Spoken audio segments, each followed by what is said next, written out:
지난주 장동희 후보가 나올 때 똑같이 제시했습니다.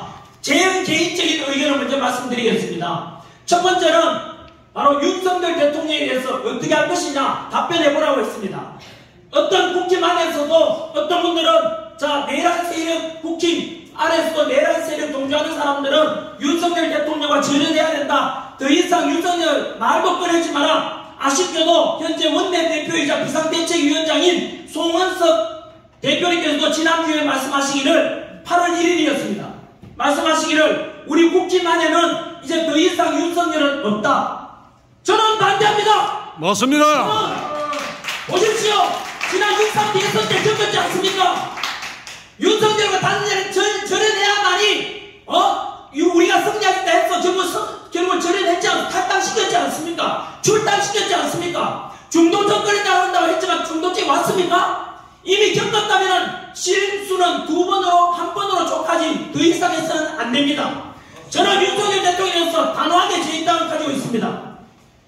바로 국힘에서 배출한 윤석열 대통령 아닙니까? 네. 아버지, 자식이 마음에 안 든다고 아버지 안 한다. 그렇게 됩니까? 안 돼. 윤석열 대통령 분명히 우리 국힘에서 배출한 대통령입니다. 맞습니다. 비상계획을 했고 그리고 내란에 대해서 이제 수사 중에 있고 재판 중에 있지 않습니까? 그래서 저는 지난번에 윤석열 대통령이 비상계획에 대해서 찬반하느냐 탄핵에 찬반하느냐 나뉘는 걸 다 넘어서 윤석열 대통령이 잘못이 있다면 우리 국힘이 안고 가겠습니다. 예. 우리 당이 책임지겠습니다. 왜냐하면은 그 비상계획도 국민들로부터 질타받는다면 우리가 그래도 안고 가겠습니다.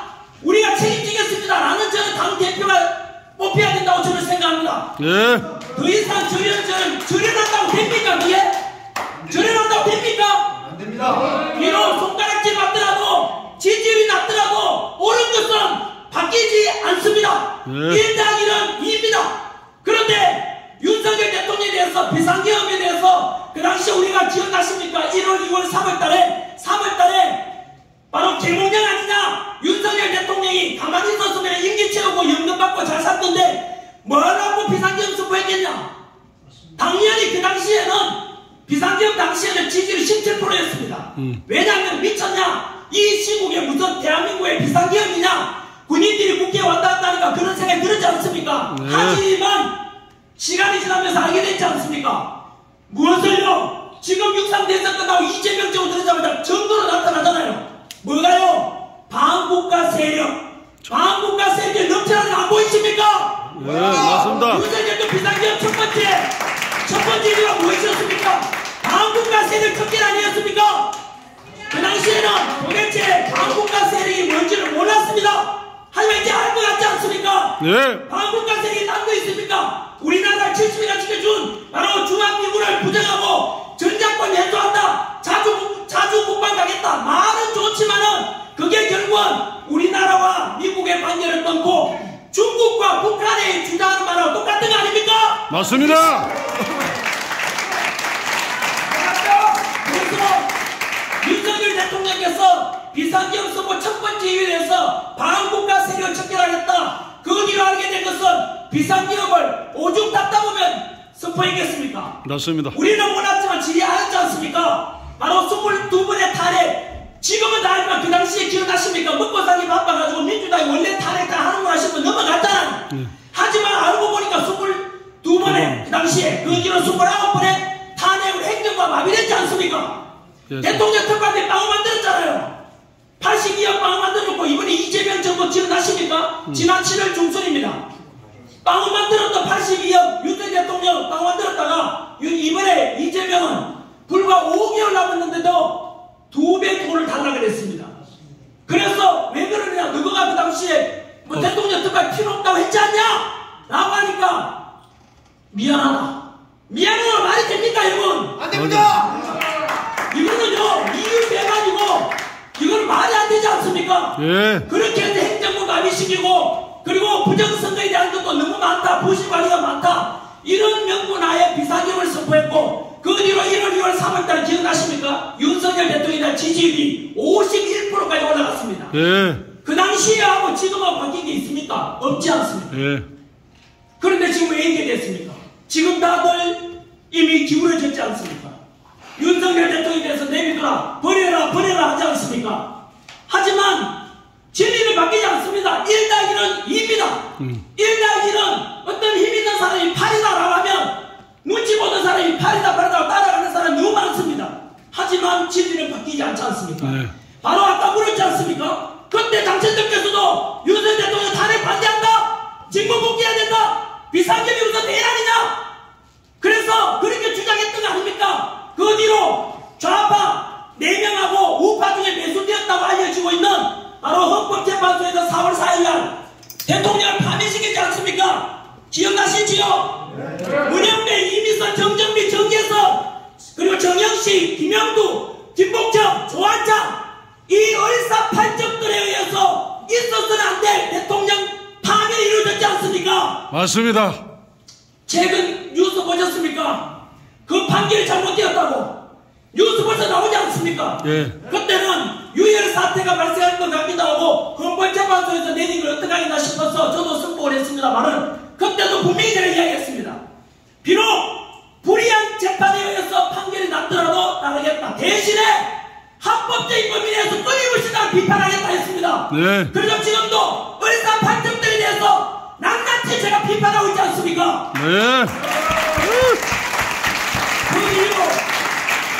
그 뒤로 결국은 윤석열 대통령 파면되고 주변에서 노리지 않습니까? 봐라 8대빵인데 뭘 그래서 대통령 파면은 당연하다 그렇게 됐고 그 연장선에 워낙 언론에서 떠드니까 결국은 많은 국민들이 결국은 넘어가서 내란 세력 청정한다는 그 민주당의 나팔수들에 속아서 결국은 대선 놓쳐버려.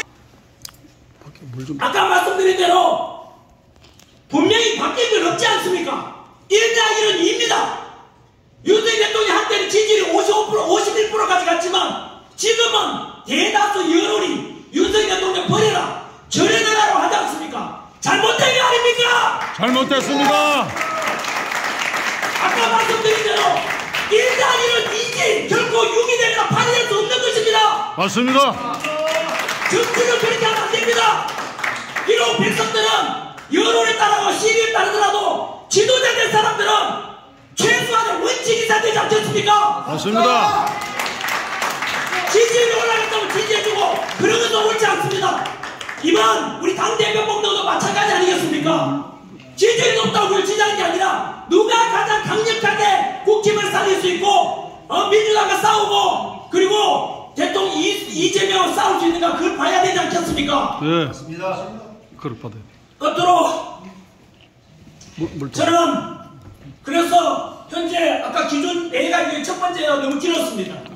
윤석열과 절연하는 순간 끝납니다. 그렇지. 윤석열과 관계를 끊어라, 내란 세력 나가라는 게 누구 주장입니까? 민주당 주장 아닙니까? 맞아요. 저는 이 시간 이후로 다시는 윤석열과 관계를 끊어야 된다 그런 인간들은 국회에서는 안 되는 것입니다. 안 됩니다. 왜 그렇습니까? 그 주장이 누구 목소리라고요? 민주당의 목소리 아닙니까? 맞습니다. 따라서 국힘의 새로 당대표 될 분은 어떻게 하면 제일 잘하느냐? 민주당 주장과 반대로 하면 되는 거 아닙니까? 예. 맞습니다. 민주당과 같은 목소리 내는 것은 끝난다는 뜻 아닙니까? 예. 저는 첫 번째 윤석열 대통령에 대한 기준을 분명히 말씀드렸습니다.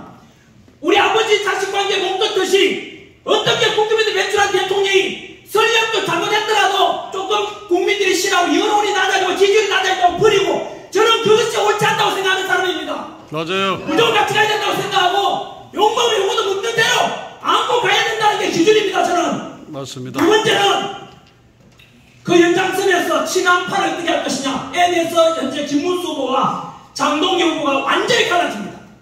여기서 지금 갈라지고 있습니다. 김문수 후보는 아시다시피 107석 소중하지 않냐? 100석 밑으로 가게 되면 저놈들이 200석 넘겨서 개헌할 거니까 개헌해서 이재명 총통체제 장기집권 만들 거니까 결국은 무조건 107석은 같이 가야 된다. 그래서 이준석도 같이 가자, 한동훈도 같이 가자라는 게 바로 김문수 후보의 기준입니다. 반면에 장동경 후보는 어차피 그들은 있어봐야 소용없다. 왜? 안에서 또 내부 총질하고 민주당과 같은 목소리 냈지 않습니까? 아까 세 번 속았다는 걸 말씀드렸지 않습니까? 12.3 비상기업 때 그들은 국힘의 당론을 어기고 민주당 손잡고 대통령 탄핵안에 가결시켰습니다. 두 번째, 6.3 대선 때 친한파 한동훈이 하는 거 봤지 않습니까? 예. 김문수가 도울 줄 알고 재단기를 펼쳐가고 한동훈 세력을 끌어들인 거 아닙니까? 결과는 그들은 김문수의 당선을 원하지 않았습니다. 속았지 않습니까? 예. 진작에 재단기를 끌어들여야지